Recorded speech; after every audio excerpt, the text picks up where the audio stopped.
கோஸ் வச்சு மொறு மொறுன்னு பக்கோடா போடலாம். எப்படி செய்யறதுன்னு பார்க்கலாம். முதல்ல கோஸ் இது போல் பொடியாக கட் பண்ணி அலசி எடுத்து வச்சுருக்கேன்.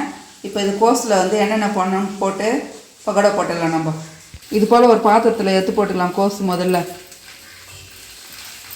கோஸ் பக்கோடா செய்கிறதுக்கு இப்போ கோஸில் வந்து முதல்ல பக்கோடாவுக்கு தேவையான உப்பு சேர்த்துக்கலாம். காஷ்மீரி மிளகாய் தூளை சேர்த்துக்கலாம்.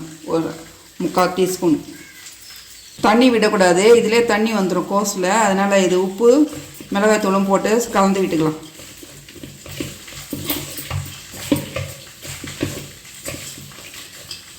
மிளகாய் தூளும் கலந்துட்டேன். இப்போது 3 டீஸ்பூன் பெரிய டீஸ்பூனில் கடலை மாவு எடுத்து வச்சுருக்கேன், அதை சேர்த்துடலாம். கார்ன்ஃப்ளவர் மாவு 2 ஸ்பூன், அரிசி மாவு 2 ஸ்பூன், ஒரு 1/2 டீஸ்பூனு இஞ்சி பூண்டு பேஸ்ட் சேர்த்துட்டு ஒரு 3 பச்சை மிளகாய் கட் பண்ணி வச்சுருக்கேன், அதையும் போட்டுக்கலாம். கருவேப்பிலை கொஞ்சம், கொத்தமல்லி கொஞ்சம், பெருங்காயத்தூள் கொஞ்சம் சேர்த்து எல்லாத்தையும் கலந்துக்கலாம், பிசைஞ்சிடலாம். தண்ணியே விடக்கூடாது, இதில் கோஸ்லேயே தண்ணி வரும், ஈரம். அதனால் வந்து அதிலே பிசைஞ்சிக்கணும், தண்ணி ஊற்றக்கூடாது. நல்லா கலந்துடணும் எல்லாத்தையும் சேர்த்து. பாருங்கள், இந்த அளவுக்கு நல்லா கலந்து விட்டுட்டேன் நான். ஒரு 10 நிமிஷம் இருக்கட்டும், பக்கோடா போட்டுக்கலாம்.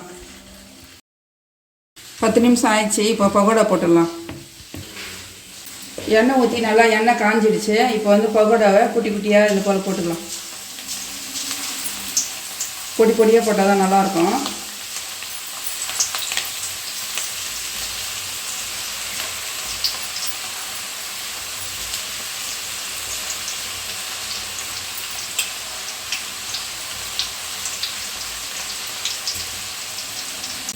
இது போல் நல்லா திருப்பி விட்டுட்டு மிதமான தீயில் நல்லா வெந்து வரட்டும். கொஞ்சம் தீ கம்மி பண்ணி சிறுக வெந்து வரணும், அப்போ தான் நல்லாயிருக்கும் டேஸ்ட். நல்லா சிவந்து வந்துடுச்சு பக்கோடா.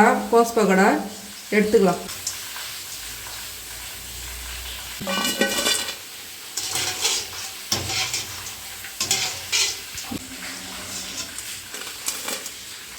இதே போல் எல்லா மாவையும் பக்கோடா போட்டுக்கலாம்.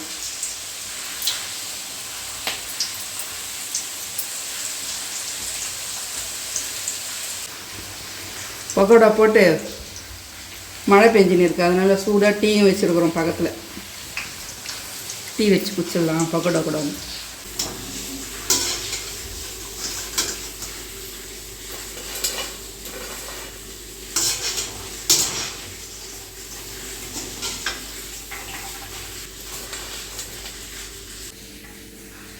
சும்மா அருமையாக வந்துருக்குல்ல,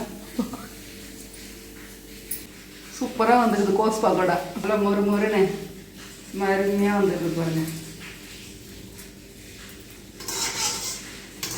கோஸ் பக்கோடா அருமையாக ரெடி ஆகிடுச்சு, மொறு மொறுன்னு. மழைக்கு ஈவினிங் ஸ்நாக்ஸ் இது போல் குழந்தைங்களுக்கு செஞ்சு கொடுத்தீங்கன்னா சூப்பராக சாப்பிடுவாங்க.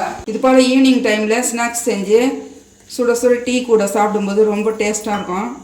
எல்லோரும் விரும்பி சாப்பிடுவாங்க இது போல் செஞ்சு கொடுத்தீங்கன்னா. பாருங்கள், சூப்பராக மொறு மொறுன்னு எப்படி வந்துருக்குது பக்கோடா. அருமையாக மொறு மொறுன்னு வந்திருக்கு. சாப்பிட்டாலும் மொறு மொறுன்னு நல்லா டேஸ்ட்டாக அருமையாக இருக்குது. இதே போல் கோஸ் இருந்தால் நீங்களும் இப்போ பக்கோடா செஞ்சு போட்டு சாப்பிட்டு பாருங்கள். எப்படி இருக்குதுன்னு கமெண்ட் பண்ணுங்கள், ஷேர் பண்ணுங்கள், சப்ஸ்கிரைப் பண்ணுங்கள்.